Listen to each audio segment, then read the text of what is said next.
Olá, meu nome é Giovanni Harvey.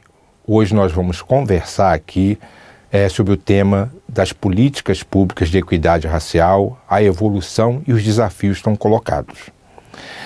Inicialmente queria me apresentar a vocês. Eu sou militante do movimento negro e ao longo de uma trajetória de mais de 30 anos exerci uma série de funções na administração pública municipal, na administração pública estadual e na administração pública federal.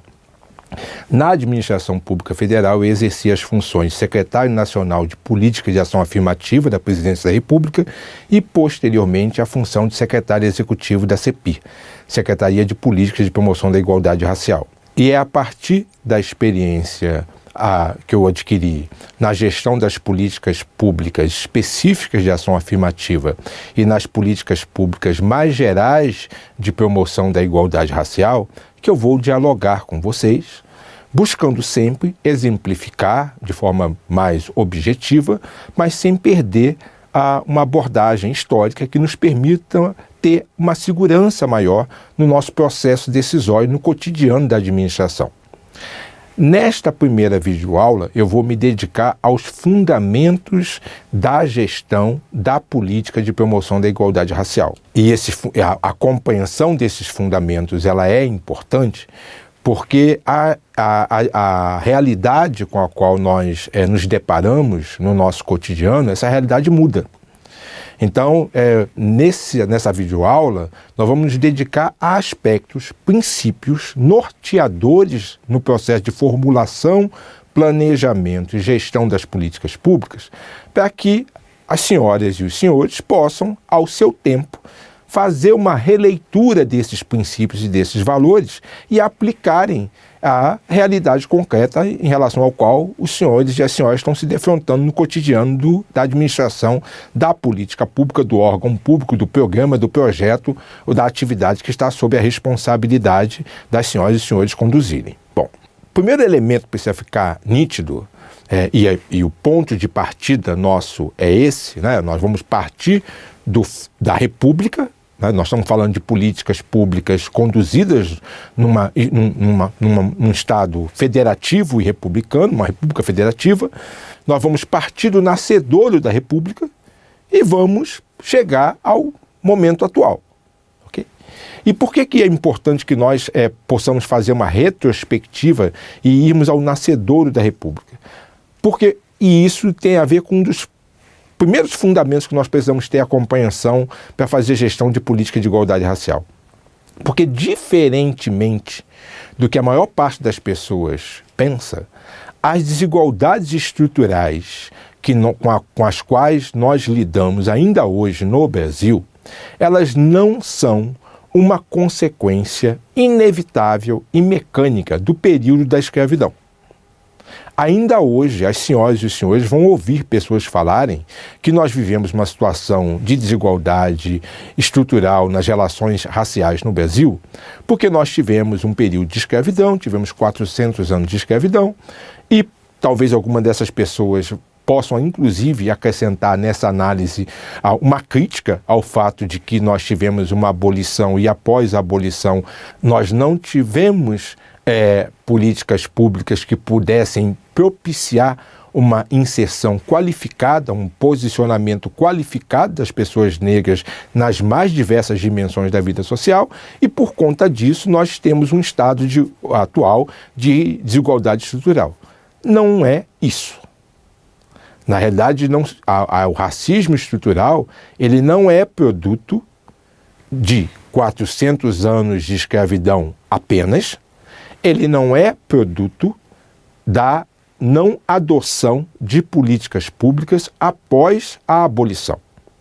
O racismo estrutural é produto, para além desses dois aspectos, da implementação de políticas públicas de Estado que construíram condições desfavoráveis à população negra e criaram condições favoráveis para que imigrantes europeus pudessem vir para o Brasil e ter condições de inserção mais qualificada nas dimensões sociais. Me refiro, em especial, ao decreto 528, de 28 de junho de 1890, o Decreto das Imigrações. É importante nós ressaltarmos que nós tivemos uma abolição da escravidão em 1888 e nós tivemos a proclamação da República em 1889. E esse decreto, o decreto 528, de 28 de junho de 1890, ele então é editado 2 anos após a abolição e menos de 1 ano após a proclamação da República. Então nós estamos falando de uma política pública implementada pelo Estado brasileiro no nascedouro da República, que, diferentemente do que o senso comum pensa, põe por terra a tese de que nós nunca tivemos legislação discriminatória no Brasil. Que tese esta que embasa algumas críticas às políticas de promoção da igualdade racial, baseadas no argumento de que, se nós não tivemos legislação discriminatória no Brasil, a exemplo do que a África do Sul teve e do que os Estados Unidos teve, por que nós precisamos ter política de ação afirmativa? Então é importante que nós tenhamos nítido que nós tivemos legislação discriminatória no Brasil. Que o decreto 528, de 28 de junho de 1890, é uma legislação discriminatória, porque ele estabelece, primeiro, ele veda a entrada de imigrantes do continente africano e do continente asiático ao Brasil. E estabelece que cabe à polícia dos portos impedir a entrada de imigrantes do continente africano e do continente asiático. Este decreto estabelece a política de transporte, de seleção, de atração, de transporte de imigrantes europeus para o Brasil.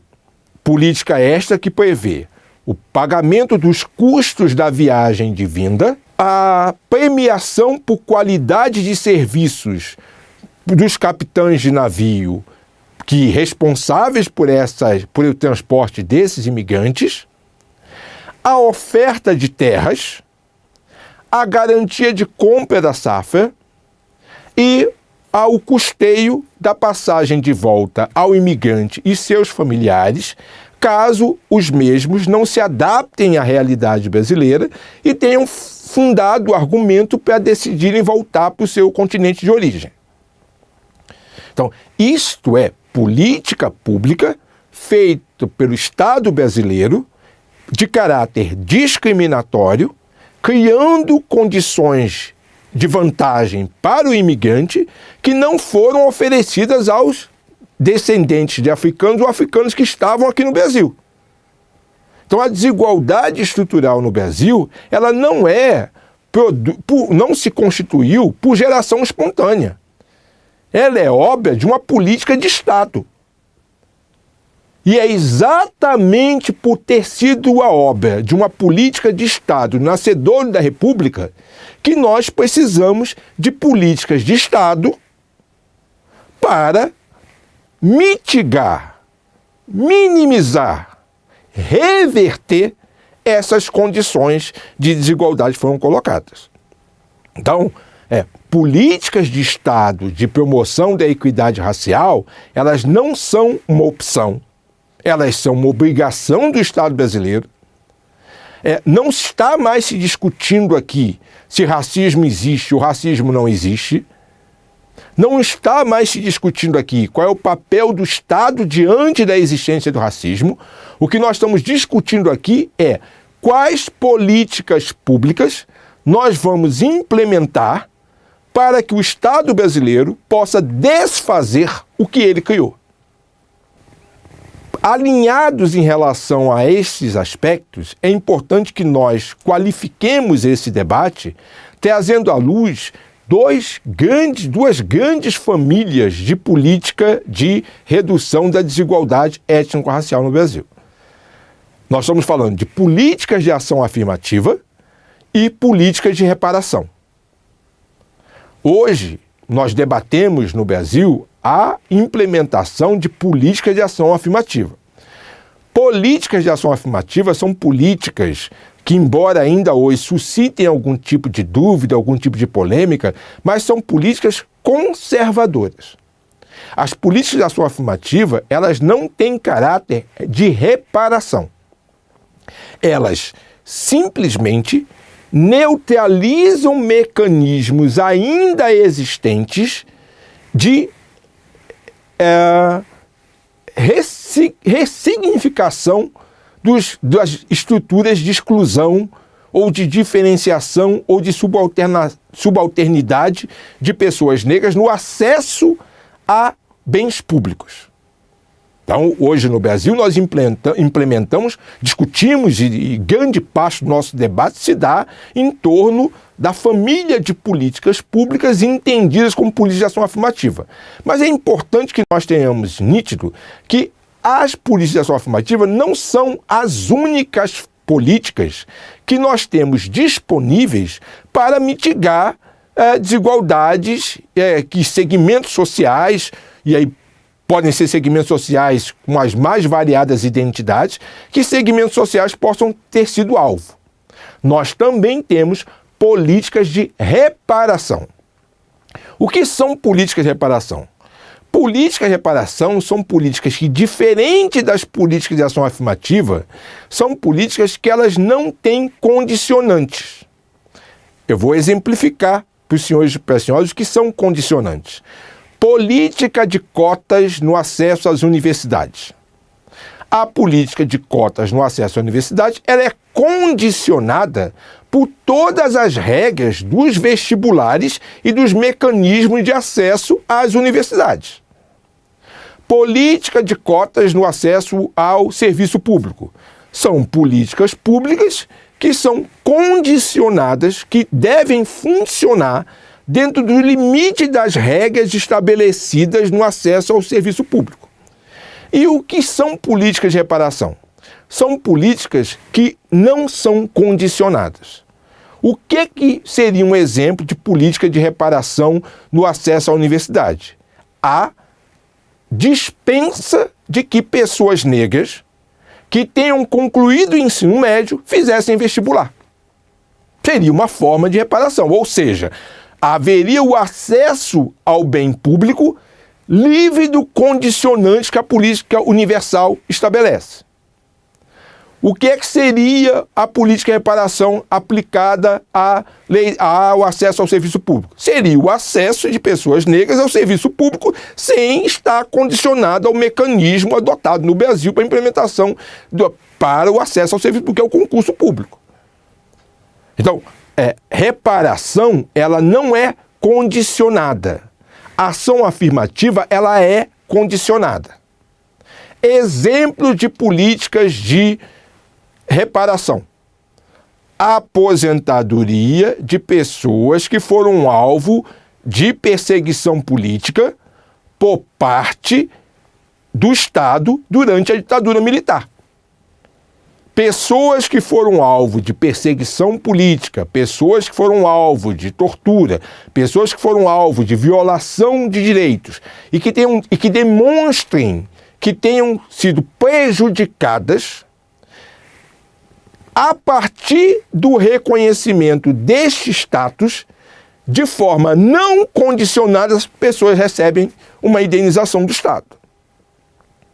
Então, políticas de reparação são políticas públicas não condicionadas. São políticas públicas que contemplam pessoas a partir da evidência de uma circunstância social ou histórica que tenha vitimado aquela pessoa. Não existe tempo de serviço, não existe condicionantes inspirados nas políticas universais que pautem a concessão da reparação. A concessão da reparação é feita a partir da constatação de que aquela pessoa foi alvo de uma circunstância promovida pelo Estado, por ação ou por omissão, que lhe ceifou direitos. Que ceifou direitos diretamente àquela pessoa ou que ceifou direitos de pessoas, por exemplo, da família daquela pessoa. É diferente das políticas de ação afirmativa, que são políticas públicas condicionadas às regras estabelecidas. Não há nenhum nível de concessão quanto ao cumprimento de regras em relação a qualquer pessoa beneficiada por política de ação afirmativa, diferentemente do que muitas vezes se fala. Pessoas vão entrar na universidade sem ter condição de entrar na universidade. Pessoas vão entrar no concurso público, no serviço público, sem ter condições de entrar no serviço público. Não há. Não há nenhum atenuante em relação aos requisitos de um estudante que entre na universidade através de política de ação afirmativa, nem há nenhum atenuante em relação a qualquer pessoa que entre no serviço público através de cota no serviço público. O que há é, observados esses condicionantes, a proteção das pessoas que atenderam a todos esses requisitos de condicionante, mas que, numa análise comparativa de desempenho, não de cumprimento da suficiência necessária para se entrar na universidade ou da suficiência necessária para entrar no serviço público, estariam excluídas da universidade ou excluídas do serviço público por uma mera, entre aspas, comparação de desempenho que em nada compromete o desempenho que essa pessoa vai ter no exercício da sua vida acadêmica ou no exercício da sua vida funcional. Portanto, ações afirmativas que são fundamentais e são importantes, precisam ser entendidas como políticas públicas conservadoras. As ações afirmativas não alteram o status quo. Não se pode entender que o acesso de pessoas negras à universidade, tendo preenchido todos os requisitos de suficiência necessários para entrar na universidade, estejam alterando o status quo. Não se pode entender que o acesso de pessoas negras ao serviço público, tendo preenchido todos os requisitos de suficiência para ingressar no serviço público, esteja alterando o status quo. A alteração de status quo se dá quando se reconhece pela identidade de um segmento o acesso a direitos sem os condicionantes utilizados no acesso a esses direitos através das políticas universais. Aí sim pode-se entender que, não preenchendo os requisitos de suficiência necessários, formais ou não formais, para acessar aquele benefício, de fato se tem uma efetiva quebra das relações que regulam o acesso a direitos e que podem, ao fim e ao cabo, ser entendidas como quebra dos padrões e protocolos que regem o status quo. Então, é importante que nós, gestores públicos, tenhamos essa compreensão para que nós possamos refutar com segurança discursos de que a implementação de políticas de ação afirmativa estaria violando regras. As políticas de ação afirmativa não violam regra alguma. O que nós precisamos pensar de forma crítica é quais são os limites que as políticas de ação afirmativa têm e se nós devemos nos satisfazer, entre aspas, apenas com políticas de ação afirmativa ou se nos cabe a responsabilidade de entender que determinados problemas sociais, entre aspas, talvez não sejam resolvidos com ações afirmativas e nos demandem soluções que se aproximem mais de políticas de reparação. Eu, pessoalmente, acredito que o enfrentamento às desigualdades estruturais no Brasil não se esgotará apenas com políticas de ação afirmativa. em algum momento da história desse país, nós precisaremos nos debruçar sobre políticas reparatórias. Políticas públicas ofertadas à população negra, livre dos condicionantes estabelecidos pelas políticas universais. Então, recapitulando, nós iniciamos esse nosso diálogo com uma retrospectiva do processo de fundação da República e a implementação de políticas de Estado de caráter discriminatório, e neste momento nós qualificamos a necessidade de implementação de políticas públicas, distinguindo estas políticas públicas entre políticas públicas de ação afirmativa e políticas públicas de caráter de reparação. Por que nós não implementamos, então, já que essa crítica está sendo feita, políticas públicas de reparação hoje?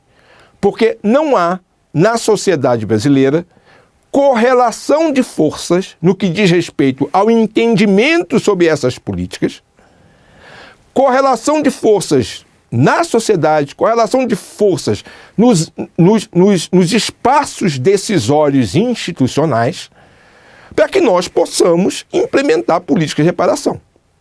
E é por força dessa correlação de forças que ainda nos é desfavorável que hoje a maior parte das iniciativas, para não dizer todas, se concentram na formulação e na implementação de políticas de ação afirmativa. Bom, eu qualifiquei políticas de ação afirmativa e as distingui de políticas de reparação. Mas, dentre as políticas de ação afirmativa, é importante que nós possamos fazer algumas distinções que muitas vezes são comuns, né? Alguns equívocos que muitas vezes são comuns. O primeiro equívoco: a política de ação afirmativa, ela não é uma política que pode ser resumida em políticas que atendem a necessidades da população negra. As necessidades da população negra podem e são, em larga medida, atendidas por políticas universais também. As políticas de ação afirmativa são políticas destinadas ao enfrentamento ao racismo.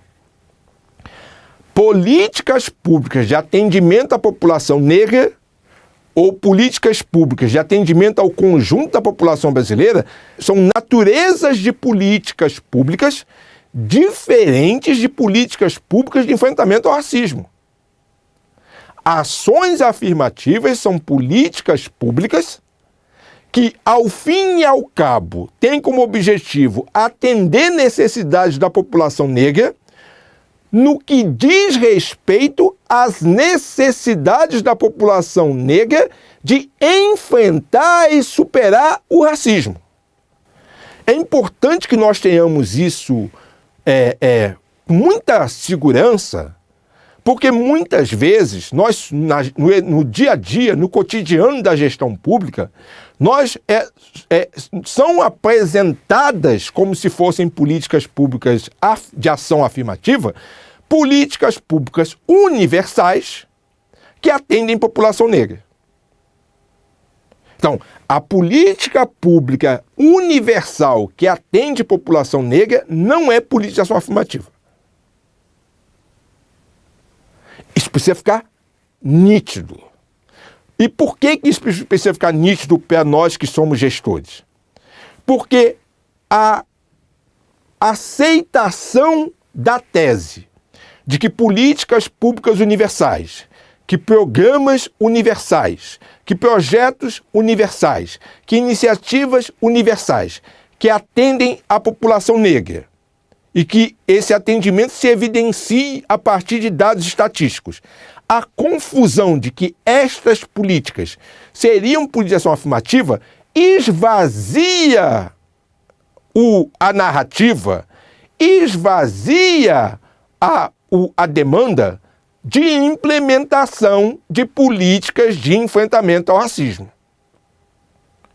Então, esta consciência não é para negar a relevância das políticas universais que atendem a população negra. Esta consciência é apenas para distinguir estas políticas das políticas públicas de ações afirmativas ou, em tese, das políticas públicas de reparação que têm como objetivo fazer um enfrentamento ao racismo. Essa compreensão o gestor público, a gestora pública precisa ter. Porque o racismo estrutural vem se apropriando cada vez mais de discursos e narrativas que esteticamente se apresentam como antirracistas para reproduzir relações de dominação. O racismo estrutural no Brasil, ele está se reciclando. O mito da democracia racial no Brasil, superado, e hoje em dia não há mais quem fale em democracia racial, ele está se ressignificando. A dinâmica comportamental da sociedade brasileira hoje, que incorpora em narrativas a estética antirracista, em larga medida, é uma dinâmica social que se parece muito com a dinâmica social, com a dinâmica comportamental de 40 anos atrás, quando os mesmos perfis sociais viviam na crença da democracia racial. É evidente que nós precisamos separar o joio do trigo. É evidente que nós precisamos separar e qualificar o que de fato são iniciativas antirracistas, e é importante que pessoas brancas também se engajem na luta de enfrentamento ao racismo, e é importante que nós reconheçamos o papel que pessoas brancas podem ter no enfrentamento ao racismo. Agora, nós não podemos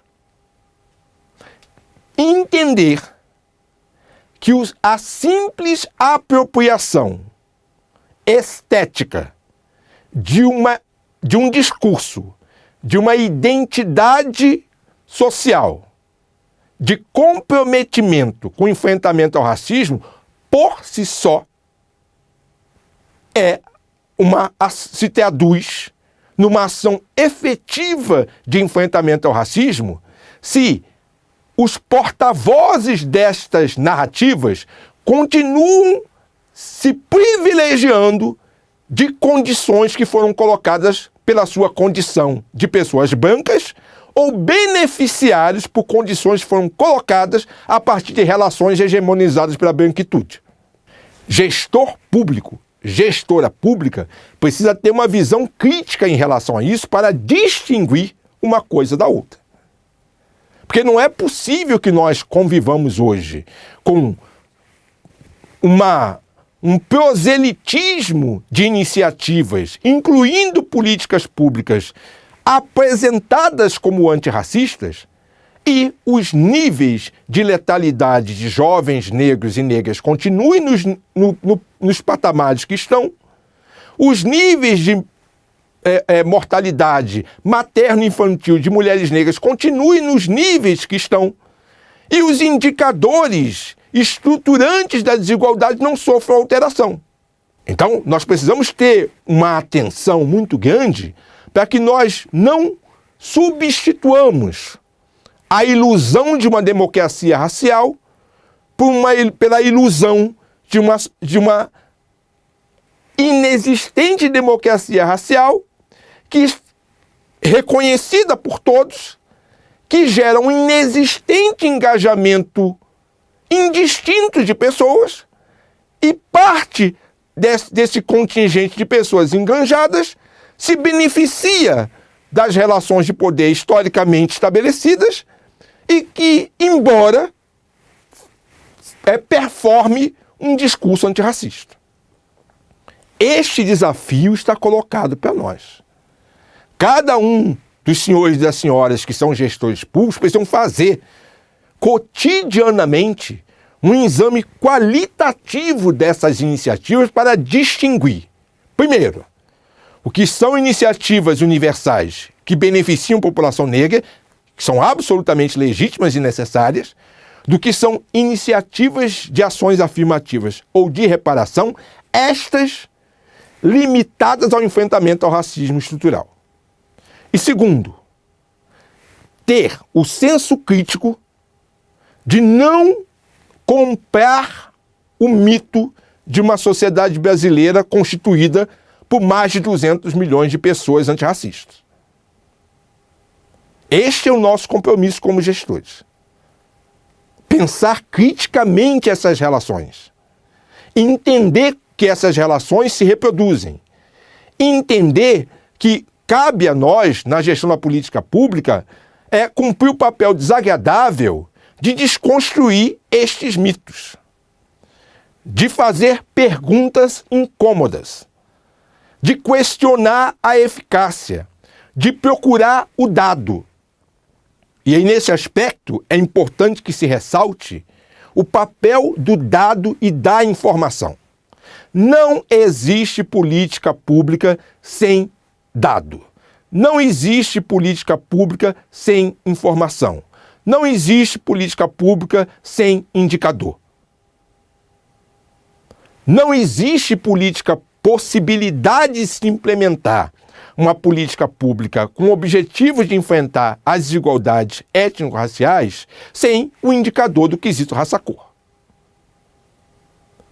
Não há credibilidade em política pública gerenciada, entre aspas, no olho.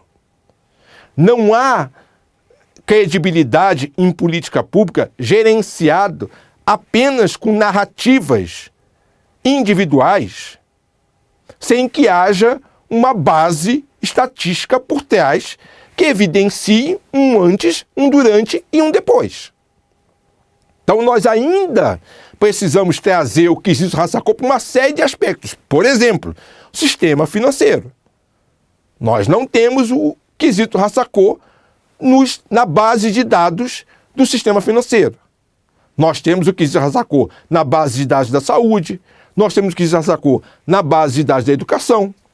E por que é importante o quesito raça-cor? Porque é através do quesito raça-cor na base de dados da saúde e não da segurança pública que nós sabemos a causa mortes de todas as pessoas que morrem no Brasil. E é através do DataSUS que nós obtemos o dado de morte violenta de jovens negros.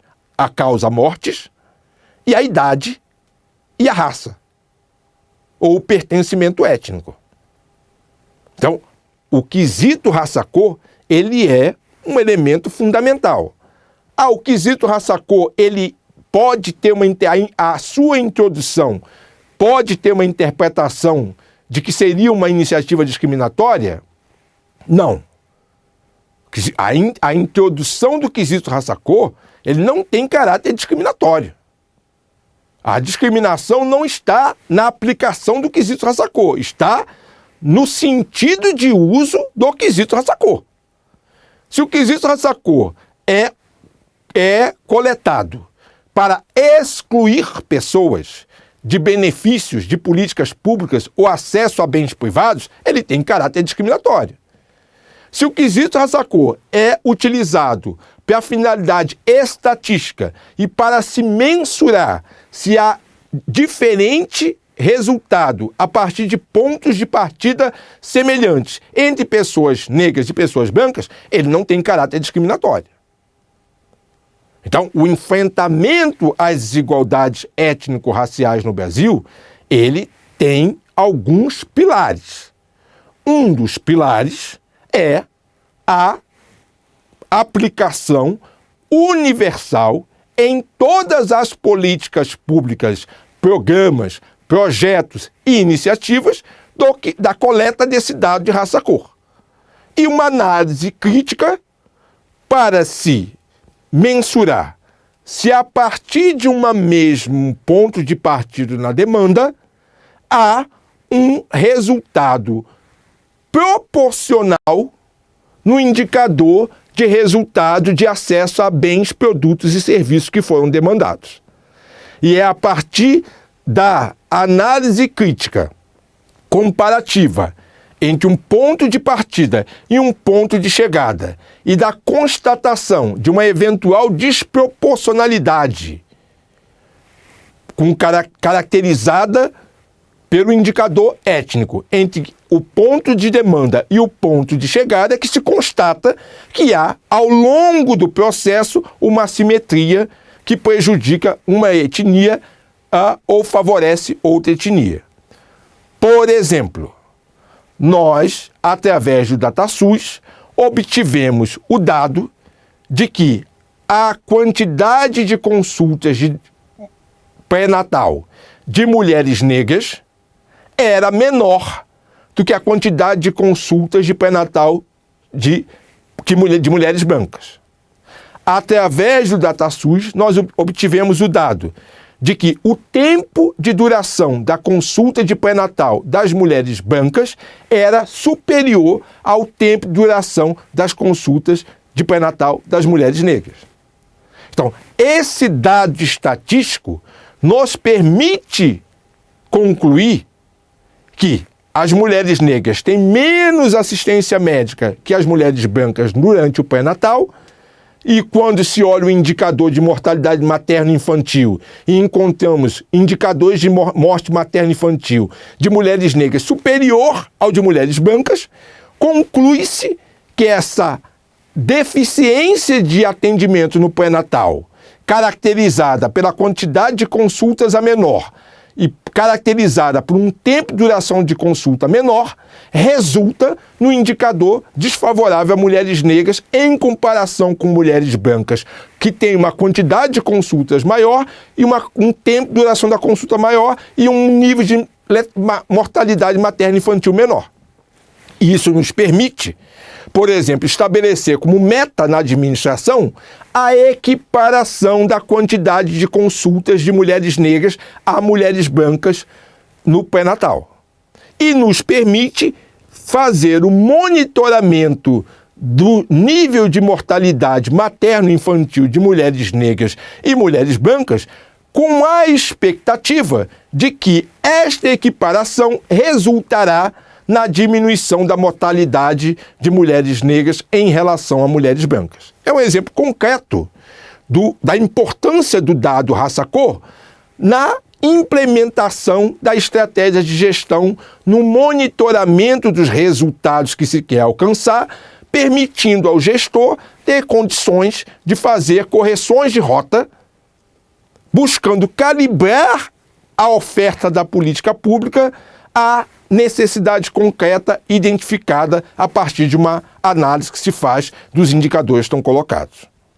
Então, é importante, e volto aos pontos colocados. Primeiro, se ter a dimensão de que as políticas públicas de enfrentamento à desigualdade racial no Brasil, elas não são uma resposta desproporcional, uma cópia do que aconteceu nos Estados Unidos, algo que o Estado brasileiro está tomando para si e que é produto mecânico de uma escravidão promovida sem vir acompanhada de políticas públicas. Não é isso. O Estado brasileiro tem a responsabilidade de corrigir um erro que o Estado cometeu no nascedor da República. Segundo, as políticas de ação afirmativa, elas têm uma função de reduzir desigualdades, mas elas não mexem no status quo. São políticas conservadoras. Nós precisamos refletir se elas dão conta. Ao invés de refletir se elas são necessárias, nós temos que refletir se elas dão conta de enfrentar as várias dimensões do racismo estrutural.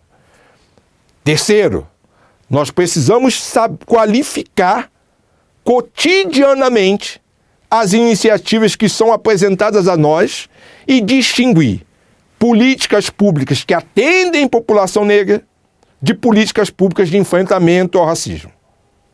Enfrentamento ao racismo é uma ciência que tem requisitos específicos. E esses requisitos precisam ser reconhecidos. Políticas de enfrentamento ao racismo não são políticas improvisadas. Políticas públicas de enfrentamento ao racismo não é promoção de shows. Políticas públicas de enfrentamento ao racismo não se dão no plano apenas do discurso. políticas para o enfrentamento do racismo não é apenas o reconhecimento da capacidade que pessoas negras têm de fazer a gestão de políticas universais. Políticas para o enfrentamento ao racismo requerem métrica, estabelecimento de objetivos, estabelecimento de metas, monitoramento e avaliação.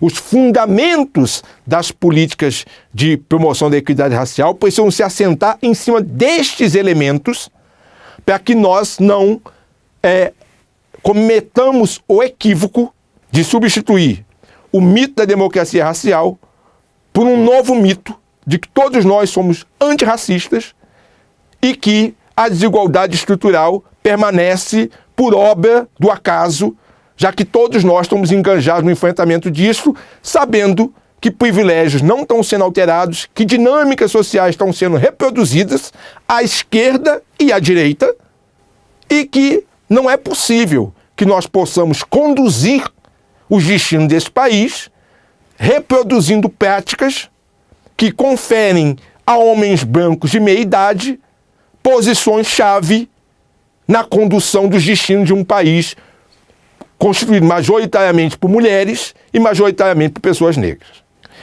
Na videoaula de hoje, nós abordamos os fundamentos das políticas de gestão. O objetivo dessa videoaula é trazer à reflexão dos senhores e das senhoras temas que não necessariamente os senhores e as senhoras precisaram concordar com a opinião que eu expus aqui, mas o pedido que eu lhes faço é que procurem de forma autoral refletir sobre esses temas e, a partir do entendimento que os senhores e as senhoras tenham, aplicar essas compreensões no cotidiano da gestão dos órgãos públicos que estão sob a responsabilidade dos senhores e das senhoras de liderarem.